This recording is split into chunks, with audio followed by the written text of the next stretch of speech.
and fitness. Living the Run is being brought to you by Fascia Balance, Pinnacle Training Systems, Peak Performance Massage, and the chiropractic team at Slow Wellness Center. Here are your hosts for Living the Run, Rex Stevens and Paul Terek. Good evening. Welcome to Living the Run. I'm your host, Rex Stevens, along with the reason this show runs. And the reason... You're talking about Max Woodcock, right? Producer Max Woodcock. You got it. Co-host, Olympian, Paul Terek. Paul, how you doing? Not too bad, man. Not too bad. Just letting the week wind down. Wind down? I thought today was hump day, Paul. Well, tomorrow's the beginning of my week, actually. I was kind of living vicariously through everybody else, but thanks for reminding me. Thank you. Hey, excited about today's show, and we actually have a co-host in today. She didn't know it, but we're talking about friend of Living the Run, been here before, 2008 Olympian and 2012 hopeful in the heptathlon, Sharon Day. Sharon, thanks for joining us. Hi, guys. I think you're overstaying our welcome with Sharon here. Come on, do an interview. Oh, hey, co-host. Hey, why don't you produce this too? Hey, you want to get us some coffee? I think, Rex, there's a line, and I think you're approaching it quickly. It would be approaching it to ask her for coffee. We should have brought her something, in this case, doing us a favor.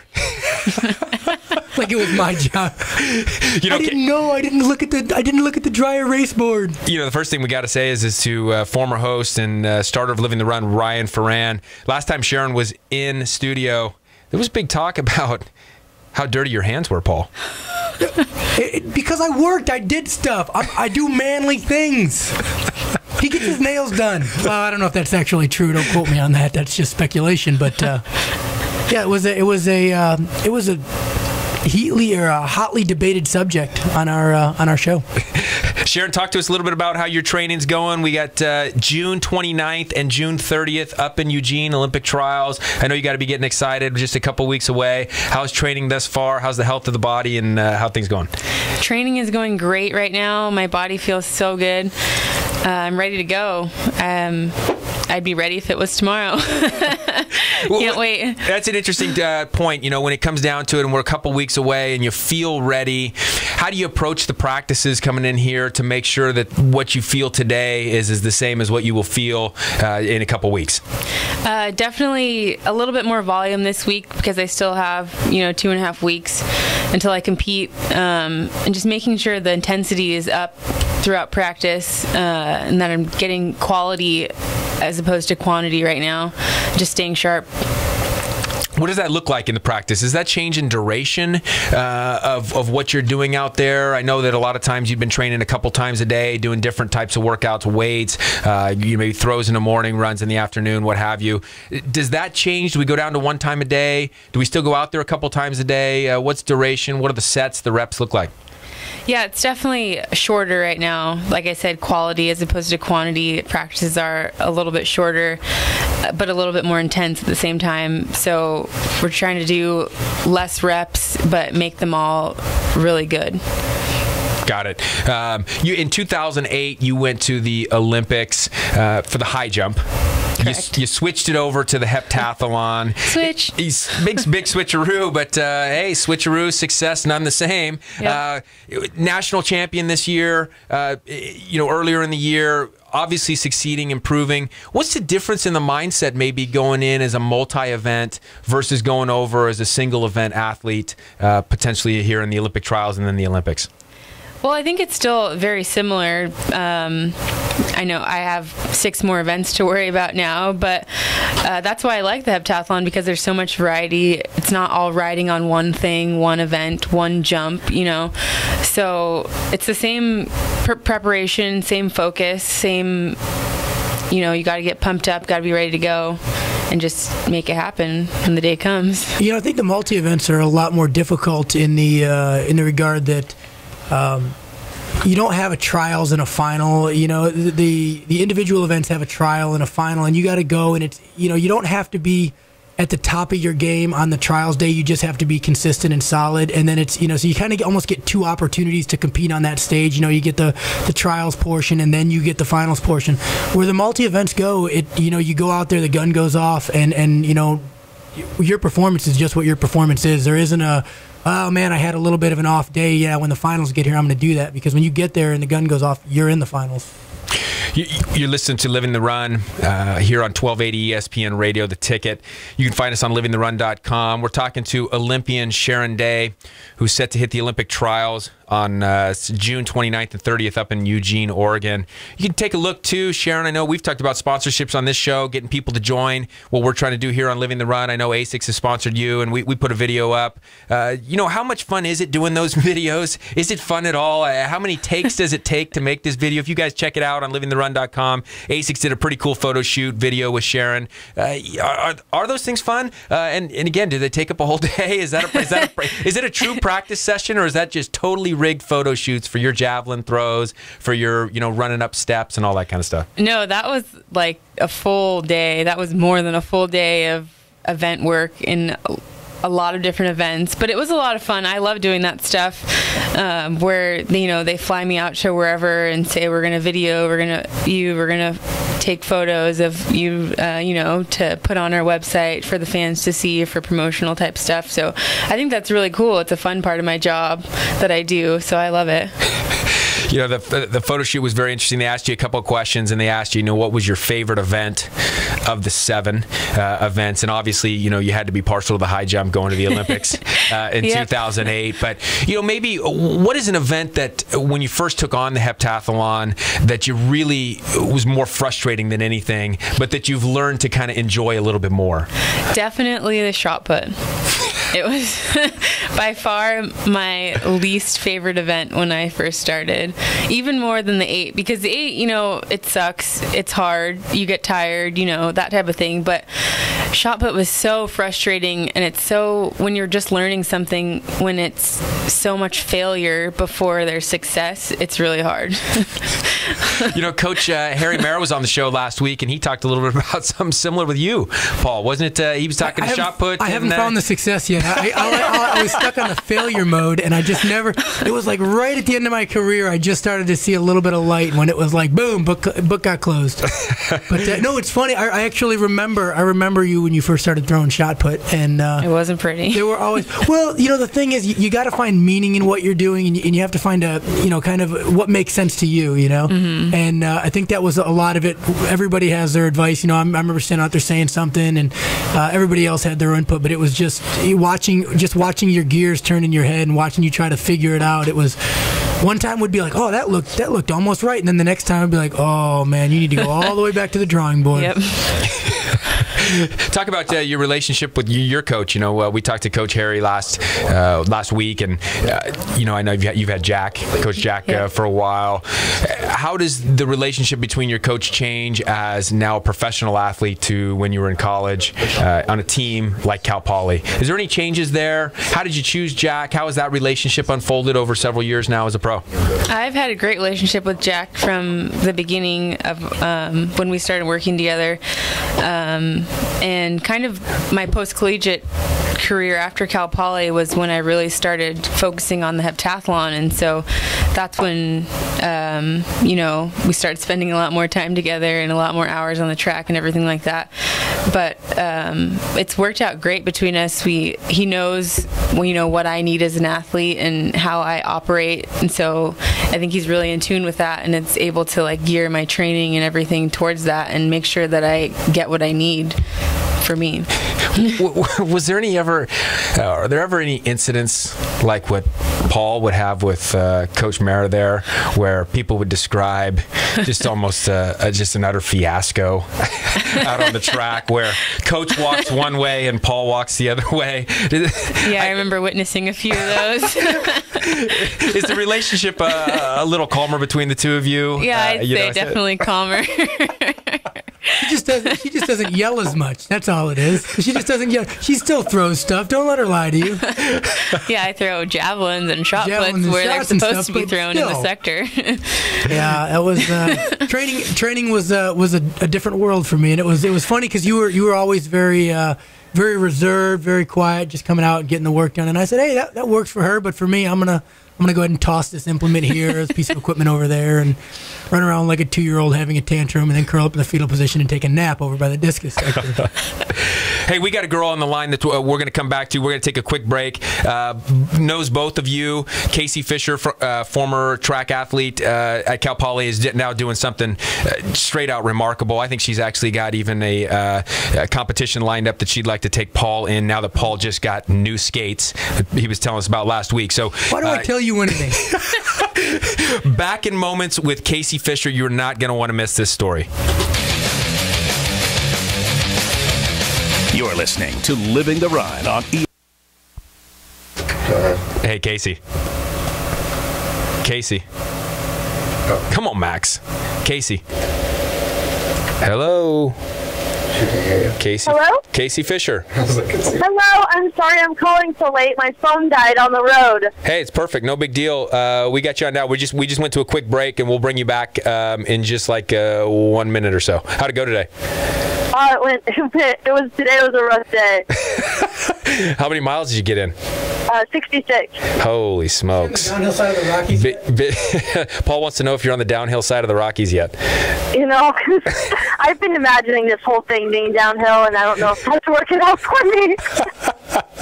I told somebody the other day that you were going downhill when talking to me in Florida, and they said, there's a downhill in Florida? We're in the swampland now. Sometimes we're below sea level. Oh, are you? Okay. Awesome. Hey, we'll bring you back in just a minute, okay?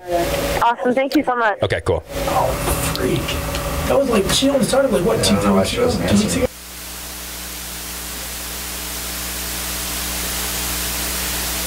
Time spent training for my goals. From injury prevention to wellness, Brian understands the patient and holistically helps them achieve their personal health-related goals. So check out Brian Quigley at peakperformanceslo.com and find him on Facebook and comment a response to this ad and get a complimentary 60-minute massage. This is really cool, Dad. Yep, nothing better than camping out under the stars. You think there's any bears out here? I don't think we have to worry about that. Look, there's the Big Dipper. Wow, cool. At Four Seasons Outfitters, they can help you create an outdoor family adventure. Hey, can we try out my new fishing pool tomorrow? Sure. Hey, want to roast another marshmallow? Oh, yeah. For camping and hiking equipment or fishing and hunting gear, Four Seasons is your hometown outdoor outfitter. Did you and Grandpa go camping when you were little? We sure did. Did you see any bears? Nope, no bears. You'll find backpacks and tents, freshwater and deep-sea fishing equipment, campfire cooking supplies, guns and ammo, everything you'll need for your next outdoor adventure. Hi, guys. Hi, honey. Oh, hi, Mom. So how are my 2 campers doing? Do you want me to leave the porch light on? Maybe. Just in case there's a bear. Even if it's in your own backyard. Four Seasons Outfitters, your outdoor adventure headquarters for more than 25 years. 432 Higuera, San Luis Obispo. Hey guys, Paul Terek from Living the Run here. As a former Olympian, there is only one place myself and fellow athletes go when it comes to chiropractic care on the Central Coast. With 4 chiropractors in the clinic, Slow Wellness Center is the largest, most comprehensive group of docs in San Luis Obispo County. I began seeing Dr. Rex Stevens back in 2005 for spinal adjustments to help maximize my performance, minimize my injury, and allow me to compete at my best. When the difference between a win and a loss can be just a fraction of an inch, perfect alignment in all joints is essential. One of the great things about the team at Slow Wellness is no matter where I had an issue, whether it was my spine, my foot, knee, wrist, or shoulder, they were always able to help. This team, made up of Dr. Rex and Molly Stevens, Dr. Sachs, and Dr. Bandolo, is sure to help you reach your health and fitness goals too. If it's chiropractic care you need, go where I go, Slow Wellness Center. Check them out at slowwellness.com or call 543-8688.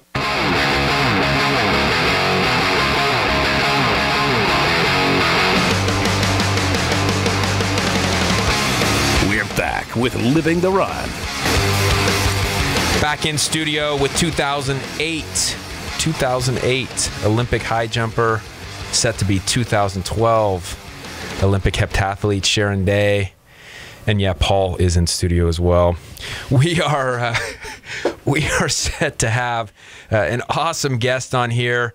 She is currently in Florida. If you haven't heard about this story, Kacie Lauren Fischer, formerly Cal Poly track athlete, is skating across the country. She started this gig April 28th, Solana Beach, California. She is currently in Florida. We're about, 2,400 miles into this thing, rollerblading, set to break several world records, Guinness Book of World Records, raising money for the Special Olympics. Kacie Lauren Fischer, thanks for joining us. Hello. Thanks for having me on. I must tell the listeners, when I talked to you yesterday, you were skating. You'd put in a bunch of miles already while talking on the phone, and the thing you said to me was, you said, "Can you hear me?" I said, "Yeah, I can hear you fine." You said, "I'm going 30 miles an hour down a hill." I thought that was fantastic stuff. Great stuff for the listeners. Tell us a little bit about how you got involved in this, and how it's been so far since April 28th. Well, today is day 47, and we are less than 120 miles away from the Atlantic Ocean, which is just past Jacksonville. And we've been pushing all day, every day for the last 47 days. So it's been very challenging. Many different challenges have been coming throughout this entire trip. During the break, you said today was a tough day. What makes a tough day versus a non-tough day? When I hear somebody skating 60 miles, 70 miles, 80 miles, and then doing it again the next day, they all sound tough to me. What have been some of the challenges along the way? What have been some of the things that have made some of the days easier? Well, because we have no time for recovery, I've been trying to keep my body just under my max out level. So I haven't been pushing myself 100% every day. I've been pushing about 85%, which is, pretty darn close to maxed out, but I'm trying to prevent myself from needing to recover because we're planning on Florida skating up to New York. So it's 75 days where I don't have time to recover. Although 2 days ago we decided to skate 100 miles just to throw in an extra challenge.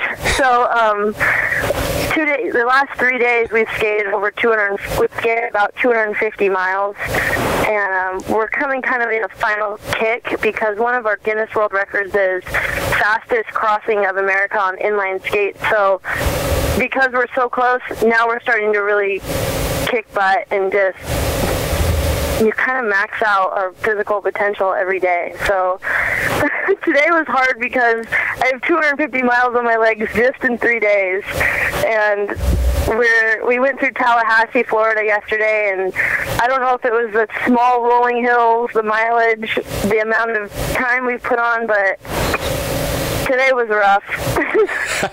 Today was the first day that was really, I can't think it was hard for me, this whole trip.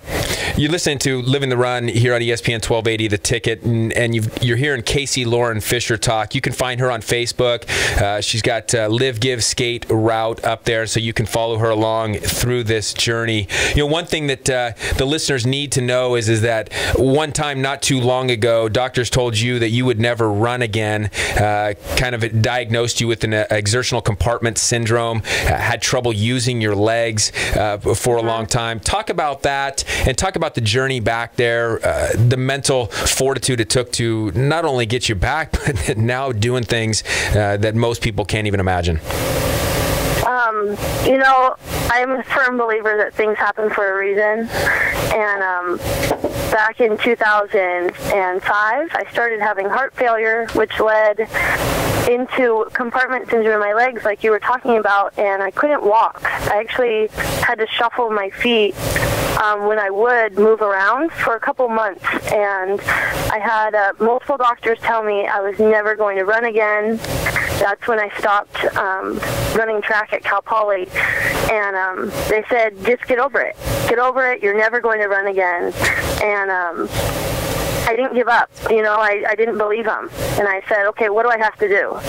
And nobody had an answer for me, so I decided to start swimming. And I never had swam before.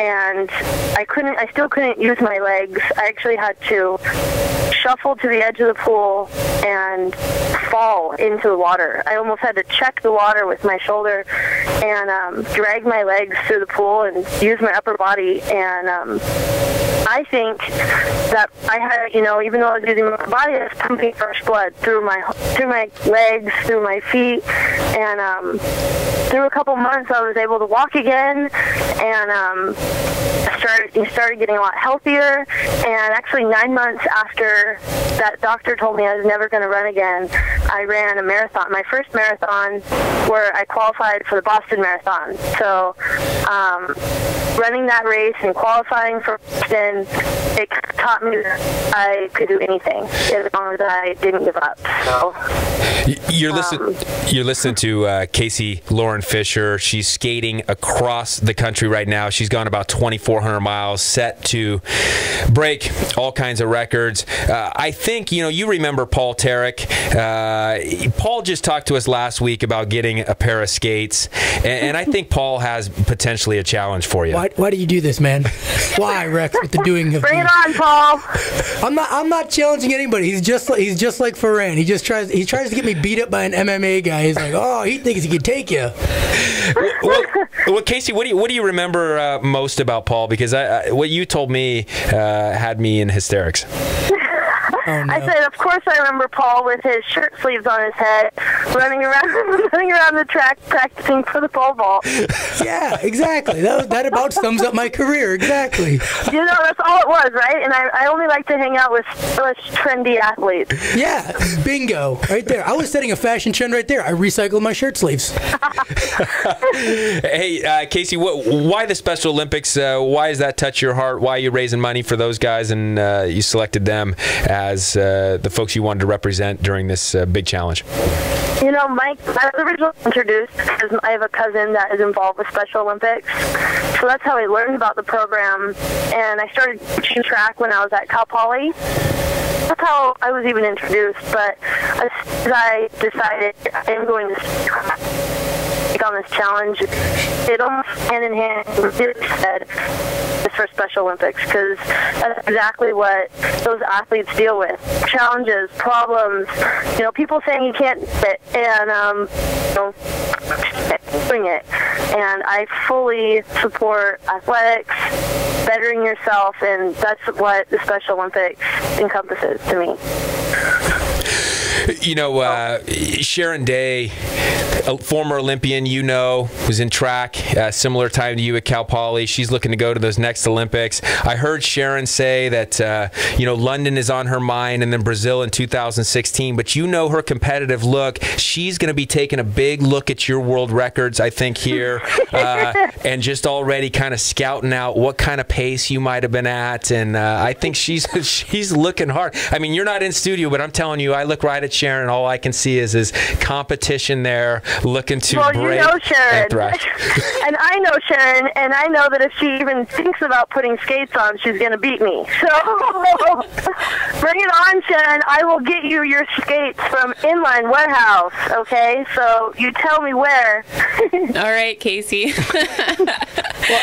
Rex is just trying to start stuff over here in the studio. Have you changed your event? What are you going to the Olympics for this year? Heptathlon this time, maybe inline skating in 2016. I don't know. No, it'll be the Winter Olympics for bobsled next. I mean, that's how it progresses as a multi-eventer. You get out of the multi-events and you go to bobsledding. But Kacie, here's an idea, though. I mean, you're already on the East Coast. Sharon is more than likely going to be at the Olympics. I mean, it would be a cheap flight over there. You could not only skate across the U.S., you could start on Europe. Just getting that out there. Yeah, why not? I'm almost done with this. Yeah, bingo. Why not? Sharon, I was asked by one of our sponsors for Live Give Skate, who's the athlete that you look up to? And I think everyone thinks of famous like Lance Armstrong because of this, and I actually did my whole interview on you. Wow, I did my whole thing Kacie. on you as an athlete, and and honestly, I totally look up to you. Aw, thank you. I'm so proud of you for everything that you're doing. I feel like there should be some sort of hug here or something, Except Can for we do thousands a of miles hug away. over the radio? A little radio hug. Virtual I hug. don't think it's heat exhaustion that I have. Like, I really am. So, Kacie, tell the listeners a little bit about the end of the schedule here. Again, you're listening to Kacie Lauren Fischer, skating across the country, set to break world records here. Fastest skater across, female. She's raising money for the Special Olympics. You can support her online. Look for her. She's on Facebook. She's on Twitter. Give us the rest of the schedule, what you anticipate, where the road is going to get tough, because I know you're going north from here. You go Florida, and then you go back up north, and this thing ends in New York in July. Yes, I've already been through Western Texas, so I don't think anything can get rougher than that. But we are set to be at the Atlantic Ocean, where I will be running into the ocean, probably wearing my skates, Friday. So, and if we get there Friday, that's going to be 49 days to get across the country, which is breaking the current men's Guinness World Record by 20 days. Well, you're going to break the men's record, too. I thought we were just going after the female record. Well, no other female has ever skated across the country, so whatever time frame I do, I'm the fastest. But I'm going after the men's record, and that is 69 days. Wow, Paul Terek's ears just perked up. No, they didn't. Nothing about my ears perked up. When you said she was skating across country, and I read it in the paper, I didn't think, man, I could beat her. I thought, man, good for her. But Rex is over here just stirring the pot. Nice job, Rex. Leave Rex alone. I alone challenge Sharon and you, Paul, to a skate-off. When I get back to San Luis Obispo... To a skate-off? We will set that up. There will be no issue setting that up. Name the distance. about 150 feet. Paul's not real into this long distance stuff, Kacie. He's never been too involved. So anything you want to leave the listeners with? I know I just want to make sure we covered everything. Ways to support you. Again, Kacie Lauren Fischer here on Living the Run, skating across the country. Find her on Facebook. Find her on Twitter. She will set records, both female and male. Fastest, shooting for 49 days. If I could just say, I loved the quote that you talked about from Helen Keller. Your parents used to put into you, character cannot be developed in ease and quiet. Only through experiences of trial and suffering can the soul be strengthened, vision cleared, ambition inspired, and success achieved. Gosh, you've got to be taking that whole quote. You're using every part of that and putting some great stuff out there. Any last words before we go? Well, through our whole mission, I'm not just trying to inspire people to go out and start rollerblading. Although if you want to, please let me know. There seems to be a big challenge going on. I think that's Paul Terek's job. That's why he got the blades. He wants to inspire more folks to blade. Yes, you've got me. There's definitely bigger things here. Yeah, what we want and what my goal is to inspire people to do things that they're scared of and that they think they can't do, because you can do it. It just sometimes it's hard and they're long and the roads are rough. But you get there. The motto is tremendous, Kacie. We're so thankful for you coming on. It's a great Living the Run story. We hope to catch up with you right after you finish in July to get an update on how things went, how much money you raised, and how much you beat the record by, and what standard you've set out there. Thank you so much, Kacie Lauren Fischer, for joining us. Yes, thanks for having me. Okay, we'll talk to you soon. Bye. Kacie Lauren Fischer here on Living the Run. You can find more about her on our page, livingtherun.com, there as well as on facebook.com. Paul, tremendous interview, tremendous stuff. She's setting the bar high. You know what I wondered, though, when she talked about going through Texas? I've been down there before. Has she hit an animal, maybe? Like, is there a roadkill story along the way that she might have? Because I've actually, true story, I've hit a dog on a skateboard one time. Dog was okay. He took off. But, so I thought I would paint myself a little dog shadow on my skateboard, like an old bomber. I'm just wondering if she's got an awesome story, like maybe she caught a bird to the helmet or something like that. Interestingly enough, I did ask her about going through Texas when she told me she was going at 30 miles an hour, 20 miles an hour, these different kind of speeds. I thought, this is incredible stuff. And she said it was so liberating because in Texas, and I had lived there, some of the roads weren't exactly too good.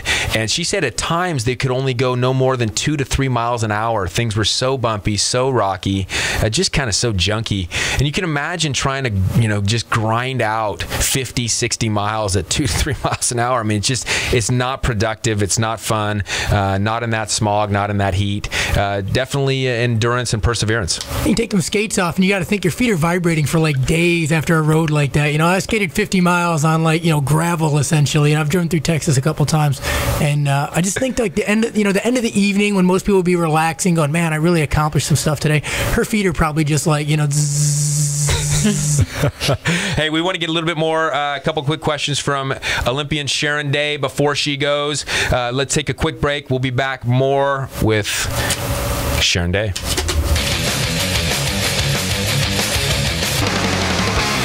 We're back with Living the Run. Great interview with Kacie Fischer, skating across the country, but we're in studio. Been fortunate to be in studio all day here with Sharon Day, Olympian in 2008 in the high jump, looking to go in 2012 in the heptathlon. Sharon, tell us a little bit. I always want to ask you this. People always say don't look ahead. Right? Don't look ahead to the next event. Take on your opponent if it's a team sport. In this case, take on the trials first. I listened to your video. You talked about the future of yourself as an athlete. 2012, you're shooting for London. 2016, you mentioned Brazil. I think it seems okay to look ahead in some ways. What do you think they mean by that? And when you look at the Olympic trials versus the Olympics, like Paul was talking about a little bit earlier, how do you view these two separate big events? Certainly, you gotta make it in the Olympic trials, but at the same time, maybe you're not giving it, what you would do with it. I guess my question is how is it different for you as an athlete, or is it different? Well, I think for the trials, I'm just looking to go in and compete because I already have my Olympic A standard. So that's one piece of the puzzle out of the way. And so now I'm just trying to get top 3. So that's kind of whatever that takes. It's not like I really have a goal as to how many points I want to score or, I just want to place in the top 3. And then I'm guaranteed a spot on the Olympic team. So that's kind of my goal for the trials is just to compete, get in that top 3 spot, and I'll make the team. One thing Sharon won't say because she's too modest, but there's 2 groups of athletes that go to there's kind of 3, but for the most part, there's 2 groups of athletes that go to the Olympic trials. There's the people who are happy to be there, excited, hoping for a spot, and there's a far out chance that they might make an Olympic team. And then there's athletes like Sharon who, she's expected to realistically, she's expected to make the team. She's expected by herself, by her coach, her sponsors, everyone who's known her in the past and knows what she's capable of. It's kind of one of those things that if she just goes in, does the basics, she doesn't have to have a great meet, just don't screw anything up real bad. Really, she's probably just going to use it as a training meet, in order to get to the games. She's not going to have to be at the top of her game to make the team, but she's just going to have to be firing on all cylinders essentially. So there is a big difference. There's a lot of other people. This is like the end of their season, the Olympic trials. It gets hard for Sharon because, like you said, you can't put the cart before the horse and start just focusing on the trials, or you might trip and miss or start focusing on the games because you might trip up and not make the team.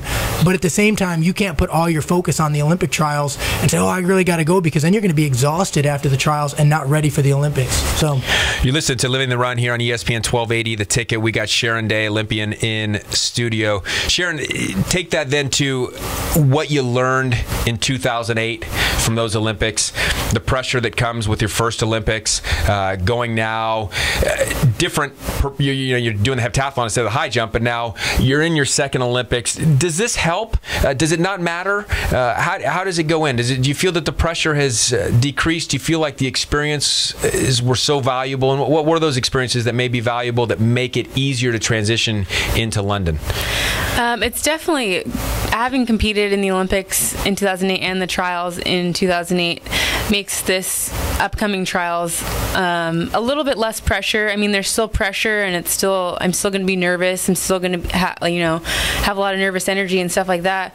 But having that knowledge of what it's like and how it's going to be definitely makes it a little bit easier. But also at the same time too, I would say it's still different because as an individual event athlete, I would say there's a lot more nerves and a lot more pressure because you have it's just like one thing, and if you screw it up, that's it. But it's like in a heptathlon, I could have maybe a bad, high jump day, but still make up for it in 6 other events. And so in that sense of the word, I'm a little bit not as nervous. More because comforting. Of that. And it's a little more comforting knowing that if I had a bad event, I can still make it up and do better the rest of the events. But let's be honest, a bad high jump day for Sharon is going to be like a huge day for somebody else. She's like, I had a really bad day today, and the other girl's like, you only beat me by 6 inches. You know what I mean? There's a big difference there. Yeah, that was a terrible example. Yeah, that was a bad example. That was a really bad example. I had a bad day. I only beat him by 100 points. But if I had a 200. bad day, if I was doing the open high jump, I wouldn't make the team. You know what I'm saying? Well, when you put it in perspective, Sharon, it just makes sense when you use facts and logic. I thought it was just the pressure of being in here in studio with us. Living the run on the radio. It got the nerves going. You posted something funny the other day. Waking up to the drug testers. That goes over really well, I'm sure. Well, of course, Lance Armstrong, wrote a book, and he was kind of a notorious guy that they were all over drug testing. How prevalent is it? How frequently have you seen it? Has it changed since 2008 when you were going to be competing over the last 4 years? Has it been more frequent, less frequent? They're coming in and getting those drug testing. I'd say it's about the same as far as frequency. They can randomly test me whenever they please, and usually it's at 7 o'clock in the morning when I'm still in bed, and they come knocking on the door, and I have to get up and pee in a cup. Well, yeah, there's also the thing too is there's also unless they've changed it recently, there's 2 organizations testing you. There's IAAF and then there's WADA, World Anti-Doping, and there's US Anti-Doping, and they both have different requirements and different time frames. And you have to fill out I know for US Anti-Doping, you have to fill out your time schedule every 3 months of where you're going to. Is that still the same? Yeah, it's still the same. Where you're going to be at for the next 3 months, and if you vary by more than 2 hours, you have to notify them, because if twice I've had somebody show up at my house, and I'm like, I'm like 500 miles away, I'm not going to make it. And you have to try to sort that out, and there's a whole process you have to go through. Talk about the among you guys athletes, both you guys, but Sharon, what's the talk among athletes with regards to doping, drugs? You go to some of these top meets. Is it even an issue among the athletes? Do the athletes talk about this stuff? Is it one of those things that's more hush-hush among the athletes, but more pervade in the media, and the media kind of makes this thing bigger than it actually is? No, it's definitely something that athletes talk about when we're together, especially like what Paul was saying, how people have shown up at his door and he's 500 miles away. That's kind of one of the biggest concerns that athletes have, is that you basically have to notify them of your whereabouts like 24/7, because they could show up at any time. And so if you don't, and they show up and you're not there where you say you were going to be or you're supposed to be, you can get what's called a missed test. And if you accumulate more than 3 of those, you can get a suspension or other. Same as a positive test, isn't it? If you have 3 missed tests in an 18-month period, isn't that how it works? Exactly, yeah. So that's a lot of repercussions if you don't have your schedule updated. And so a lot of times people have family emergencies, or life gets in the way, and you can't always update your schedule to the minute or to the hour. So it can be difficult, and so that's one of the biggest concerns that athletes have most of the time. It seems like when you talk about professional baseball, professional football, the athletes, it seems that they were under pressure a lot from trainers, coaches, doctors, who may have been putting some of these performance enhancement type things on them, even if they were being disguised as lotions, potions, vitamins kind of thing. Is that prevalent in track? Does it seem like there's a pressure out there to be trying to take the next performance enhancement, even if it's not labeled a drug, from the protein supplements to the vitamins to these creams, like I said, potions, lotions? From my experiences, that's not that. I haven't experienced that really at all. It's not really how it is. And I think that all of us as athletes understand the reason why we are tested this way, and we're more than happy to provide samples so that we can prove that we're competing clean and that it's a fair playing field. It just gets kind of frustrating sometimes with all of the political part of it, and having to tell someone where you are 24/7. It's just can be difficult, but we understand the need for it and are happy to provide our clean samples to prove that we're providing a fair playing field and competing clean. One of the things that always frustrated me was the people that they took away credibility from the athletes when they would stand there. It's inevitable that somebody is going to test positive because there's people out there who believe that winning is more. They don't believe in the Olympic motto where it's not the win or the victory, it's the taking part kind of thing. And that's really what's got to be important to you. And if it's not, and if winning is what's important and finishing first is what's important, by all means, you're going to run into those people and they're going to get busted eventually. The frustrating part to me was when those guys would stand up and look. I mean, and I've known a couple of them that were on teams with them. I've talked with them. We've laughed together and everything, and they'll look you in the eye and talk about how bad drug usage is and it's ridiculous and everything else. And then not 6 months later, he tested positive for some hormone or something else that he knew he was taking. And then it's like, okay, I'm going to roll over on everybody else now. And I think that's a good part of it. Turning everybody else in that's with it. But it's like the frustrating part to me, I think, out of all of it was it's not like everybody who gets approached by somebody says yes. Whether it's a guy selling the performance enhancing drugs or a trainer selling that. It's not like every athlete he goes to says yes, and it's not like an athlete when he's looking for it goes to somebody and they just say yes. There's people that say no, but then don't ever turn anybody in because he's a good friend. He probably won't find anything or whatever else. And that's, to me, that was a really big, really frustrating part of the sport. You excited for this next couple of weeks, Sharon, and then what's to come up here? I know you got to be chomping at the bit. What's the travel schedule coming up? I know 29th, 30th. How far in advance do you get to Eugene before to get yourself familiar? I get there on Wednesday the 27th that morning, just a couple days ahead of time. Yeah, and I'll be ready to go, ready to roll, ready to compete. Ready to rock. Well, you can follow Sharon Day on Facebook. You can follow her on usatf.org to watch her on the 29th and the 30th. I'm sure it will be on TV as well. Follow her, support her. Local, tremendous athlete, Olympian once, looking to do it twice. Sharon, thanks for being a fan of Living the Run, for coming in for a second visit, despite the potential for Paul being a dirty mess in studio. It's it didn't seem to waver you from still making it in. We wanted to give you a $20 gift card from Jaffa Cafe, our favorite Mediterranean food here. I had a pesto wrap today. And there's your $20 gift card. He had a pesto wrap. Thank you. A little hummus.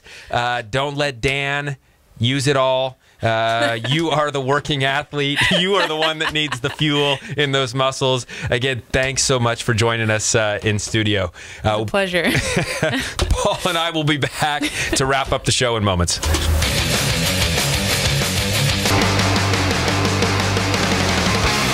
We're back with Living the Run. Paul, how do we get so lucky with such tremendous interviews? Incredible stuff. Sharon Day, she just reeks of athleticism. You've seen her progress over the years, from a high jumper now into one of the most talented heptathletes in the world. #1 here in the U.S. This year. Just incredible stuff. Well, we get them because you offer them $20 gift cards, right? Right. I mean, I think that's what it says about the food that's available in San Luis. It's a good gift card will get a good interview. It's a question we should have asked Kacie Fischer, who was also just a fantastic guest, skating across the country. She's already skated over 2,400 miles in 40 days or whatever she's done thus far. 49 or something right now. I think she's trying to finish it in 49, but regardless, look her up. And I just think calorically, what must she be consuming every day just to be able to get in that 60 miles, 70 miles? She even talked about throwing in a 100-miler on one of those days. Yeah, I don't know. Rollerblading is all fun. I'm sorry, inline skating is all. It's a lot of fun. I can't imagine doing it for 100 miles in a day. I mean, I do it for like 20 minutes, and it's like my hips and my back are sore, and I'm like, man, I'm done with this. But then I don't really want to complain because now she's inline skated across the country, so it's like, who can I complain to? What can I say? I'm really sore, my back's sore. Rollerbladed for an hour today. Well, we had Aaron Taves on, scout from the Washington Capitals, just a couple weeks ago, or about a month ago now, and he actually texted into Living the Run or on Facebook and said, man, I used to skate a lot, but That's taking it to the new level. Yeah. And it's just absolute incredible stuff. But, well, you know, next week, more good guests. Jordan Hasse, also a friend of Living the Run. She just won Pac-10. She took third in national championships in the 1,500 meters. She was going to be calling us from Oregon. We're going to talk about her run here at the Olympic trials, as well as Judd Clark, coach of Puma and sponsor of Living the Run, is bringing in a remarkable story. High school athlete, one of the only high school athletes who's going to be competing in the swimming Olympic trials from Slow High. So another great guest. Paul, we're blessed to be around great athletes. Look what you bring in. Yeah, I'm sure that's something to my credit, of course. Yes. Well, tips and takeaways, Paul. What'd you learn from today's show? What can we take away for next week? You know, Kacie made a good point, challenging yourself, doing things that you're not going to succeed at, doing things, you know, you have to fail. Yeah, that's kind of the big point. If you don't fail, you're not trying hard enough. You're not challenging yourself enough. You can't always do things you're going to succeed at. Yeah, and I guess, you know, what you're talking about there is not being afraid to fail, not being afraid to take on new things. And we talk about that all the time here on Living the Run is you got to get active. You got to get moving. There's a lot of opportunities. And there's a lot of things that may take you out of your comfort zone. But getting out of that comfort zone sometimes is those little battles that give rewards both physically and mentally down the way. Yeah, you know, if you're accomplishing all your goals, they're just not high enough.